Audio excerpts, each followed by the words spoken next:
4.2 area, continuing on. Okay, sigma notation is a concise way of writing sums. Now, you guys worked with sequences last year also. Like a sequence was defined by,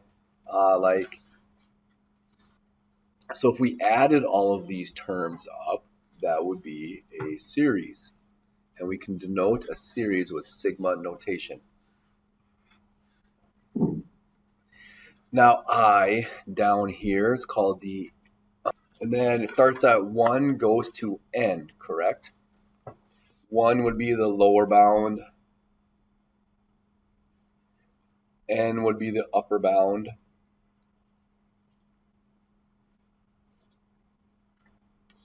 I is the index of summation again, and a sub I is your term, how to get the term. And then remember, just like finding terms of a sequence, you let I equal 1, plug in 1, you do something I equal 2, then I equal 3, and since this is a sigma, we're going to add. It's a series. You guys remember doing that last year a little bit? You had to write out a series and write out all the terms of a series and add them together. Okay, so let's practice that for a second.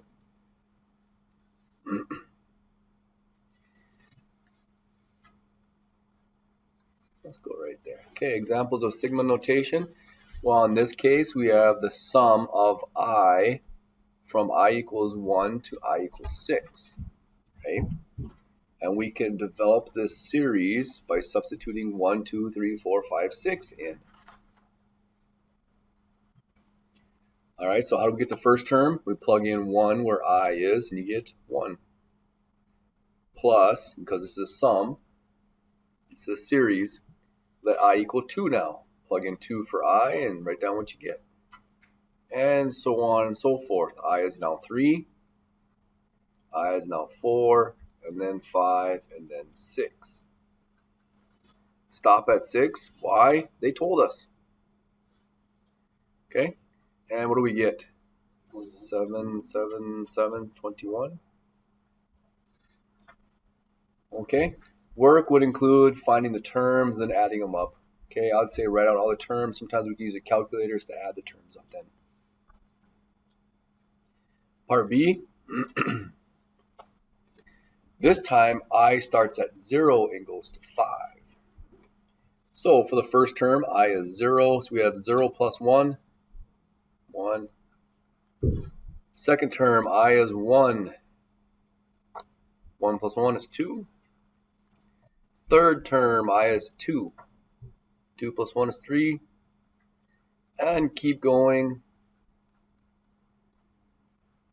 And then 6, right? That'd be I is 5. Plug it in. And you may notice a big similarity between these two sequences.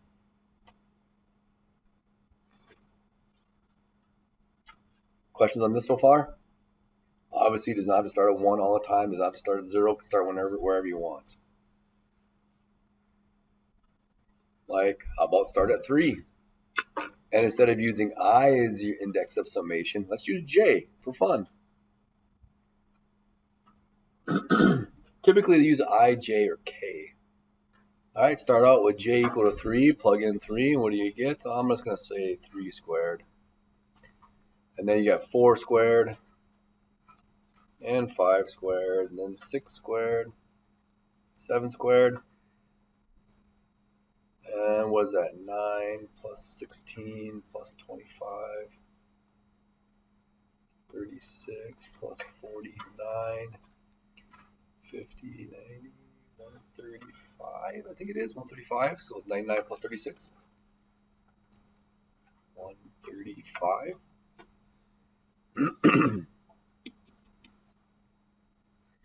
All right. Well, let's turn it up a notch. And let's do something like this. All right, we're starting out at k equals 1. So the index of summation is k now. That's a variable. We're substituting 1, 2, 3, 4, yada, yada, yada in 4. We're going to stop at n. That means we got to go on forever until we run out of numbers and get to letters and then stop at n. And we have 1 over n in the argument of the summation. and we have k squared plus 1. So I'm not too sure what to do here, but let's kind of follow the pattern, what we know what to do. Okay, let's let k equal 1. Go ahead and turn it. If k is 1, do we substitute anything for n? No. Just leave it as n. So 1 squared plus 1. That's the first term. Now let's find the second term would be when k is 2. You get 1 over n, and then 2 squared plus 1. And then 3, so 1 over n, 3 squared plus 1. Plus, I don't want to do this forever, so I kind of like write down and it goes on forever. Dot, dot, dot, plus, now the ending term would be when k equals n. So we'd have 1 over n, and then n squared plus 1. All right, do you guys notice a common factor that we could just factor out of every term? 1 over n, yeah. So if we could factor out of every term here, that means we could factor out right here and just put it in front. Does that make sense? We're not substituting for n. We're substituting for k. So any other variable, as long as it's a product, we don't need to keep it in the argument. We can move it in front. So I could rewrite this. And then k squared plus 1. Okay, I could rewrite that. And then we would have, what, 1 over n. And, okay, 1 squared is 1 plus 1 would be 2 plus 5 plus, is that 10 then? Plus dot, dot, dot, plus n squared plus 1. That's one way to represent this series. All right, well, let's turn up another notch. You just leave an answer like that. Yeah, you just leave it like that. We would have to know what value they want us to stop at. That makes sense? They'd have to give us a number, then we can compute this series.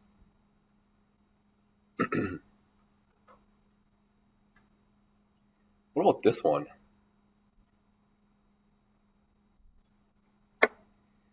If we just focus on delta x, what does that mean? Change in x value multiplied by f evaluated at some x value. That'll give you a height, right?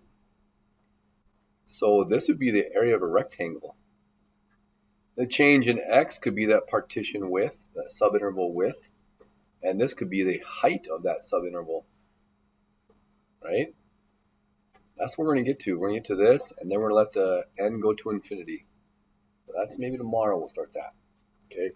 So I'm just kind of showing you guys what we're going to get to. We're going to get to something like this. But we have to know some rules for signal notation first. Here's two of them, two properties. Notice our index of summation is I, therefore any other variable we can just factor out, if it's a product obviously, factor out as a constant multiplier,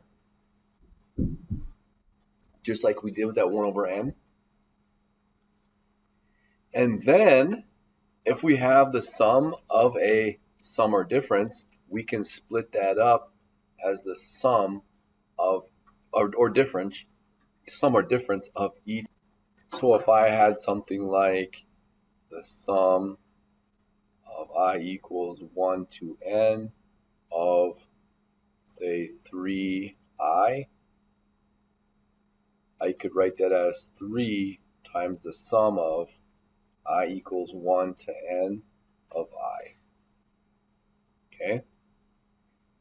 Similarly, if I had the sum of I equals 1 to n of, let's say, 2i plus 1, I could write that then as the sum I equals 1 to n of 2i plus the sum I equals 1 to n of 1. And then, yes, we could also move that 2 out in front. Okay?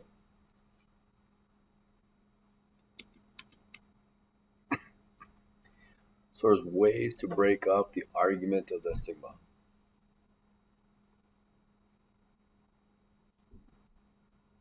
Why do we need to know these properties? Because we need to get to the situation where we're substituting for this sigma so we can get rid of the sigma.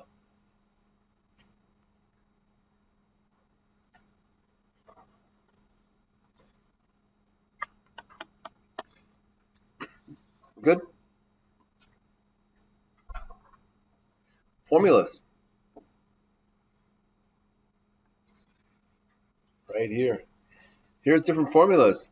Notice, once we have the sigma, the sum from I equals 1 to n of some constant c, we can substitute c times n.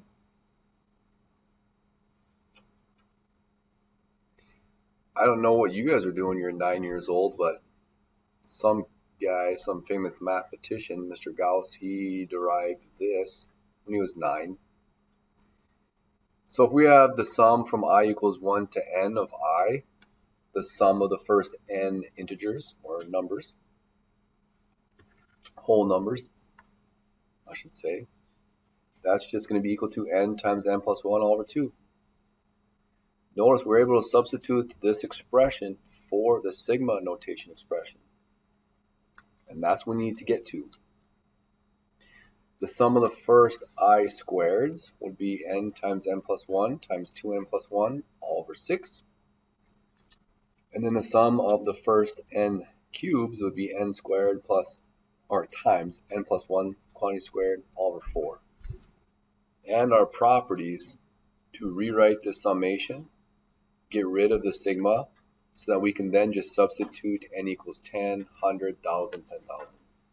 Okay? So let's start with this sigma, this sum. Suppose we had the sum from I equals 1 to n of I plus 1 all over n squared.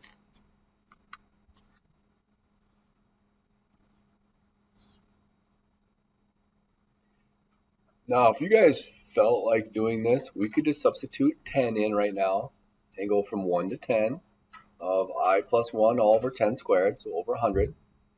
And then we can substitute 1, 2, 3, 4, 5, 6, 7, 8, 9, 10.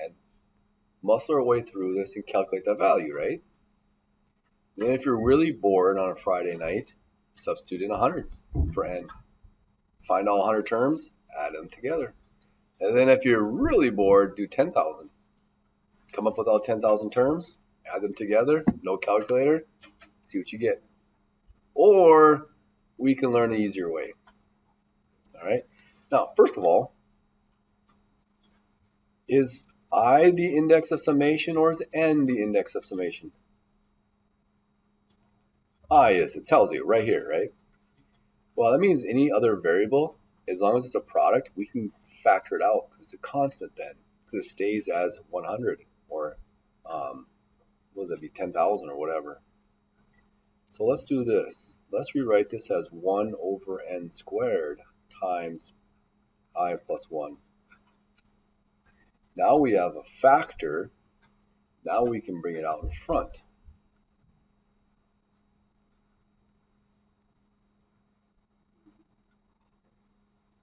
And that would be I plus 1. Make sure you use parentheses, please. Can we directly substitute one of our formulas up here for what we have written? Not yet. So keep going. Use one of those properties to break this up now. So we have 1 over n squared times the sum I equals 1 to n of I plus the sum I equals 1 to n of 1.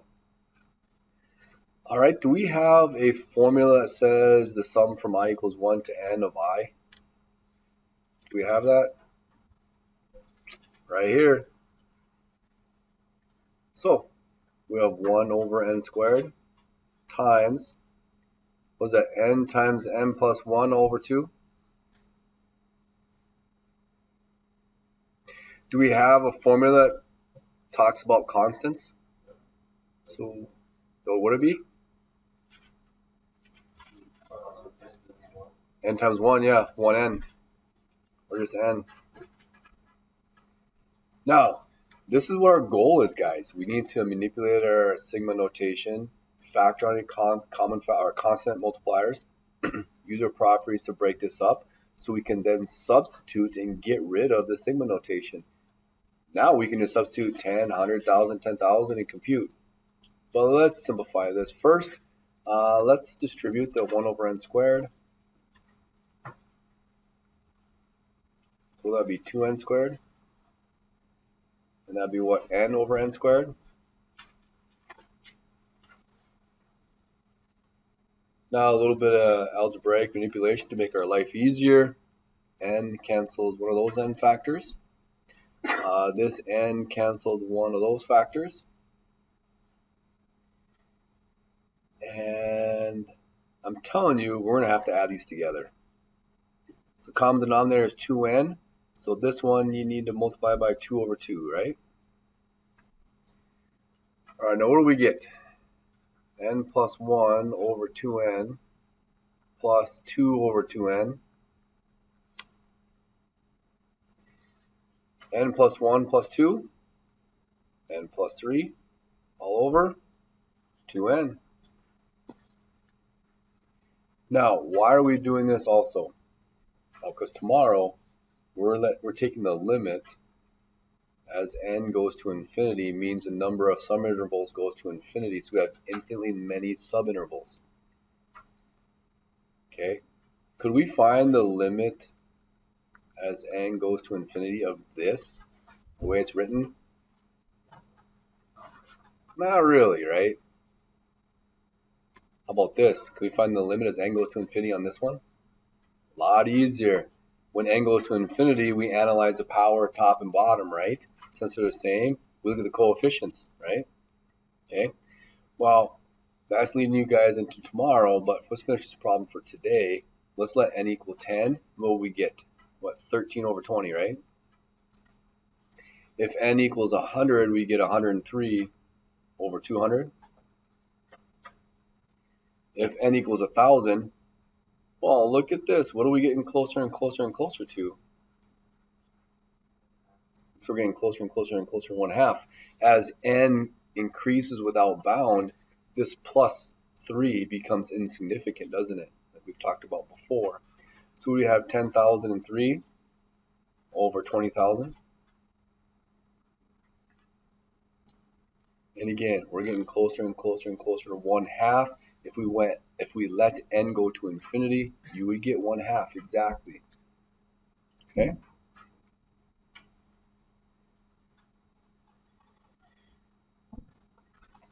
Are we okay with breaking these up?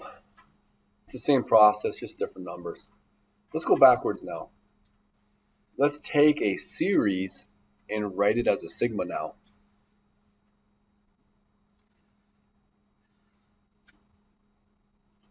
All right, so what do we do? Well, look for what changes and look for what stays the same. This is the first term, the second term, third term, fourth term, all the way up to, I don't know how many terms that is. Remember, what does I have to equal for the first term? It should equal 1, right? And then 2, 3, 4, 5, okay? All right, so we got the sum. I equals 1. When do we stop? How would you get 15? So this is what's changing? Okay. Now, let's write our function or our expression in here. 5 stays all the time, right? Over 1 plus I, that's it. Okay?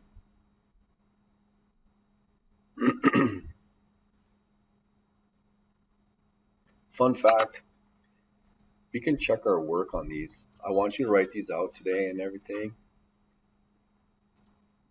This thing is just never remembering the ROM.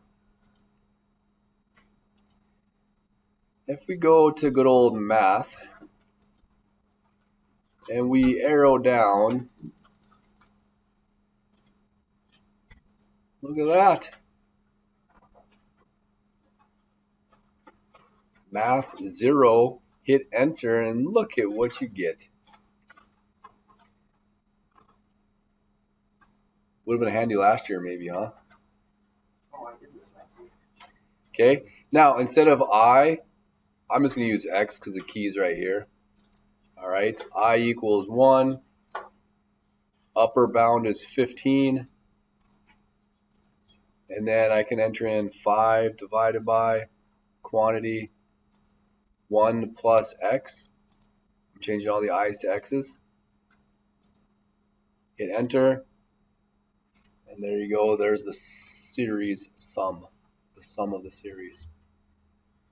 So if we were to add like all of them up, Yep, 5 over 2 plus 5 over 3 plus 5 over 4 plus 5 over 5, da da da da. That's what it would equal. Okay? Make sense? Pretty easy. All right, so you guys can use your calculator to check your work, but make sure you're writing out all the terms, please. Now, let's finish up with this one, part B. Yeah, this is where we're finishing today. All right. Sum I equals 1 to when? Ooh, I don't know when we stop. Well, this is kind of messed up. All right, look for what stays the same and look for what changes. it would go to N. Would it go to N? How do you know that?